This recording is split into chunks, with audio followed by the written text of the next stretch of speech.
আচ্ছা বাপিয়া, তোমাকে একটা কথা জিজ্ঞেস করছিলাম আমি। হ্যাঁ বলো। দেখো, আমি তোমাকে মাসের শেষে হাতে মাত্র 10,000 টাকা তুলে দিতে পারি।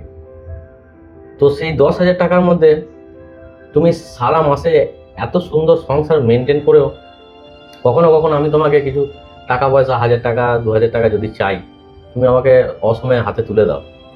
আমার একটা বন্ধু আমাকে আজকে জিজ্ঞেস করছিল, বুঝলে? কি জিজ্ঞেস করছিল? জিজ্ঞেস মানে ও আমাকে বলছিল যে আমি মাস গেলে 50,000 টাকা মাইনে পাই, আর তুই মাস গেলে 10,000 টাকা মাইনে পাস। তা আমি 50,000 টাকা মাইনে পেয়েও সারা মাস খরচা করার পর মাসের শেষে আমাকে আবার এর কাছে ওর কাছে তার কাছে হাত পাততে হয়। কিন্তু তুই 10,000 টাকার মধ্যে কত সুন্দর তোর মাসটা চলে, তুই কোনোদিন কারোর কাছে পয়সা চাস না, ঘুরিয়ে আমাদেরকেই 500,000 টাকা হেল্প করিস। তো কিভাবে পারিস ভাই? আমি তো কিছু বুঝতে পারছি না।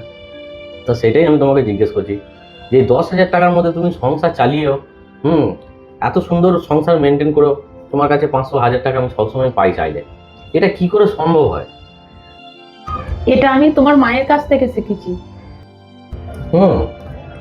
কিভাবে? দেখো, একটা সময় ছিল, মানে তোমরা তো 4 ভাই আর ইনকাম করার একটা মানুষ ছিল।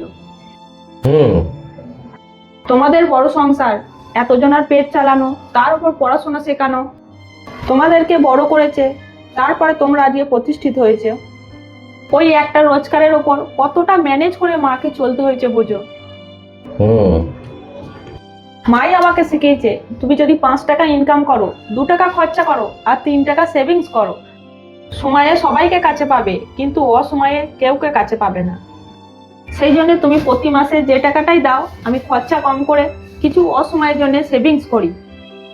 হুম আর একটা জিনিস মনে রাখবে, অসময়ে কিন্তু কেউকে পাশে পাবে না। তা তুমি ঠিক বলেছো।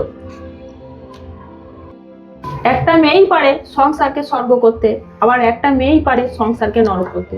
তুমি ইনকাম করে দিচ্ছ, আমি যদি মাসের শেষে যদি কিছু সেভিংস করতে পারি, তাহলে আমাদের ভালোভাবে চলে যাবে। আর যদি সেভিংস না করতে পারি, আবার কাউরির কাছে না কাউরির কাছে আমাকে হাত পাততে হবে।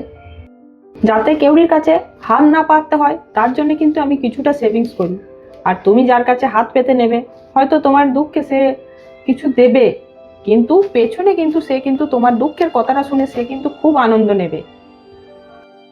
তাই সেভিংসটা অসময়ের জন্য সবারই খুবই দরকার। বুঝতে পেরেছি।